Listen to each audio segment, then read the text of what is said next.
Barry O'Farrell, welcome to Northern New South Wales. With 5 days until the state election, the Coalition's projected primary vote sitting around 50%.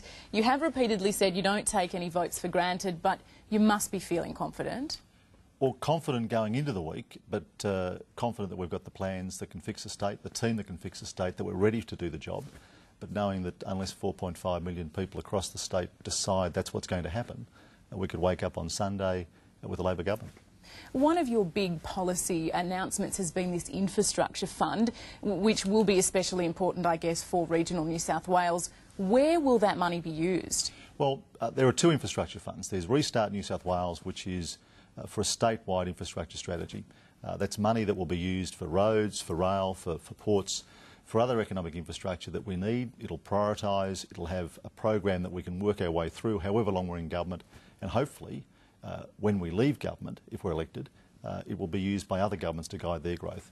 But equally, because we understand that the Hunter has been neglected, that the Hunter hasn't got its fair share of funding, we've also got a Hunter State Infrastructure Fund, which is going to assist in bringing the Hunter, which is one of our strongest economic drivers in the state, up to scratch when it comes to roads, when it comes to rail, when it comes to other facilities.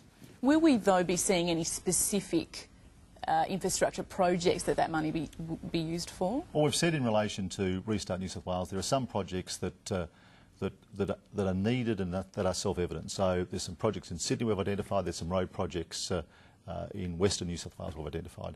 What we're determined to do, though, in relation to the Hunter Fund, is allow locals to set those priorities. Do we, though, run the risk of people not being able to make a decision, a stalemate, as we have seen in the past? I've never seen a body that's got, in the case of the Hunter Infrastructure and Investment Fund, $350 million available to it. I've never seen anybody, whether it's a local council or any other organisation, have any reticence in spending money once they've actually got that money. The Nationals have a good track record on the North Coast and in some parts of the Northern Rivers. In the Hunter, for example, though, we are considered a Labor heartland, but the Coalition is running quite an aggressive campaign here. How, though, do you convince voters who voted Labor all their lives to change their mind? Well, two things. I think at the last election we saw a shift in the Hunter. We saw a shift with a big assault by independents upon seats like Maitland, Lake Macquarie, Newcastle itself, and the other seats. This time round, we've been very keen over 4 years to work hard. We've put good local candidates, strong local candidates in the field. Coal seam gas extraction has caused a lot of angst in a lot of areas. Does an O'Farrell government have a plan to alleviate some of those issues? We do, and that's why 2 months ago we announced a land use planning approach, which has been lacking in New South Wales. There's been no attempt here previously to transparently and openly balance mining versus agriculture or other industries. We want to do that. We want to put an end to simply the handing out of exploration licences, not because it's in the state's interest, but because it was going to help prop up the budget bottom line.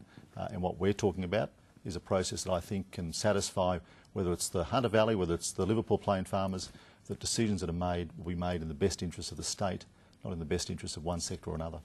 Are you worried that on Saturday a lot of people will be lodging a protest vote against the current government rather than a vote in support of the Coalition? Well, every election there's a combination of does the government lose or does an opposition win. We'll keep putting forward the positive practical plans that we think can make a difference. That involves additional funding for health, more nurses, more beds, more teachers, more police, and we'll allow people to make their own judgment. My biggest worry going into Saturday, though, is this expectation that there will be change. And whether in the Middle East or in Australia, governments only change if people make them change. How would you feel if you lost? I mean, it is considered, I guess, an unlosable election.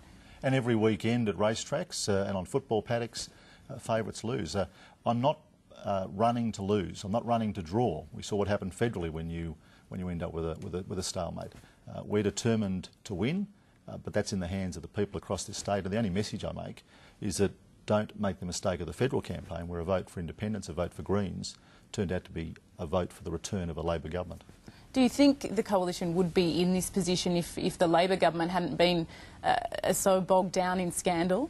I do, and I think what we've seen from the Liberal Nationals this term is not just greater unity than we've ever exhibited in the past, not just a greater determination to deliver for the people of New South Wales, but also strong practical plans that will make a difference in people's lives. So will you be Premier in 5 days? Well, I'd like to be Premier in New South Wales. I'd like to lead an honest, stable and competent government, but we can only do that if people vote for real change. What would you do in your first day?